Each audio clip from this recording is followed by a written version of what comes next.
اليوم اخر يوم صيام في شهر رمضان، وعلى هذه قررنا انا وصحابي نطلعوا نديروا فطور في الجبل، والحكايه بدات منا. جبت لنا حبيبي. شوف عندك هنا الشوربه واحد 5 رواتل.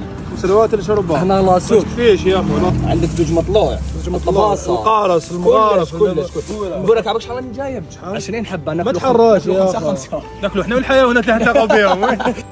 هذه تنتكل، هذه تروح ملبونك يا اخي. تروح مردود. اركب.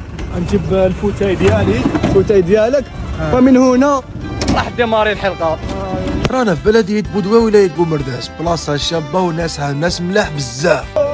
جيب واحد شويه جيب. هادو في العيد ولا من حل البوس.